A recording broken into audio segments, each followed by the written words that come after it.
Dans un petit village entouré de collines verdoyantes, vivait une jeune fille prénommée Liora. Elle était connue pour sa curiosité sans limite et son imagination débordante. Chaque jour, elle aimait explorer les forêts voisines, grimper aux arbres et observer les étoiles. Mais au fond de son cœur, elle rêvait de quelque chose de plus grand, une aventure magique, une porte qui la mènerait vers l'inconnu. Un soir d'été, alors que le ciel se teintait d'orange et de pourpre, Liora suivit un sentier qu'elle n'avait jamais remarqué auparavant. Le chemin semblait scintiller sous ses pas, comme si des poussières d'or y étaient semées. Au bout du sentier, elle découvrit une vieille clé en argent plantée dans une souche d'arbre. Elle la prit dans ses mains, et une douce chaleur l'envahit. La clé vibra légèrement, puis une lumière éclatante surgit, ouvrant devant elle une porte flottante, gravée de runes mystérieuses. Sans hésiter, Liora franchit la porte. Elle se retrouva dans un monde étonnant, des rivières de cristal coulaient au milieu de prairies lumineuses, des arbres aux feuilles bleues s'élevaient vers le ciel, et des créatures étranges, moitié animales moitié végétales, l'observaient avec curiosité. Ce lieu s'appelait Eldoria, le royaume des mondes magiques. En avançant, Liora fit la rencontre d'un petit renard ailé nommé Arius. Ses ailes translucides brillaient comme du verre coloré. Arius expliqua que la clé qu'elle tenait n'était pas ordinaire, c'était la clé des mondes, capable d'ouvrir des portails vers différents royaumes enchantés. Mais cette clé était convoitée par une sorcière sombre, Neridia, qui cherchait à voler la magie des mondes pour régner seule. Pour protéger la clé et restaurer l'équilibre, Liora devait entreprendre un voyage à travers 3 royaumes magiques, le royaume des flammes éternelles, un désert incandescent où vivaient les dragons. Le royaume des profondeurs cristallines, un océan infini aux cités englouties. Le royaume des ombres étoilées, une forêt où la nuit régnait éternellement. Guidée par Arius, Liora franchit un nouveau portail et arriva dans un désert de sable rougeoyant. Le sol brûlait presque sous ses pieds.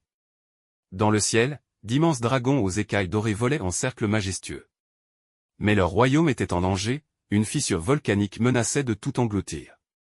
Avec courage, Liora planta la clé magique dans la terre brûlante.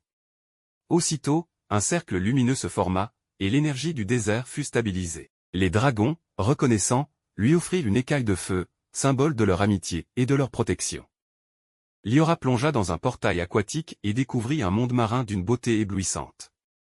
Des coraux lumineux formaient des palais colorés, et des dauphins argentés escortaient des cités sous-marines. Mais une tempête magique faisait rage, détruisant les habitats des créatures marines. Liora activa la clé et fit apparaître une bulle géante de lumière, calmant les flots et restaurant la paix. En remerciement, les gardiens des océans lui confièrent une perle de lune, qui brillait même dans l'obscurité la plus totale. La dernière épreuve mena Liora dans une forêt mystérieuse, où les arbres noirs semblaient chuchoter. Le ciel était constellé d'étoiles, mais l'air était froid et inquiétant.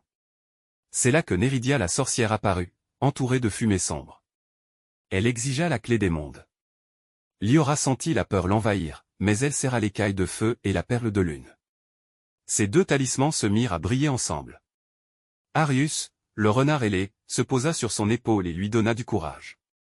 La clé s'illumina, projetant un rayon de lumière pure qui repoussa les ombres de Neridia. La sorcière, vaincue, disparut en poussière noire, et la forêt retrouva son éclat, les arbres redevenaient lumineux, les fleurs s'ouvraient, et les étoiles brillaient plus fort. Après avoir restauré l'équilibre dans les 3 royaumes, Liora franchit une dernière porte et se retrouva dans sa forêt natale.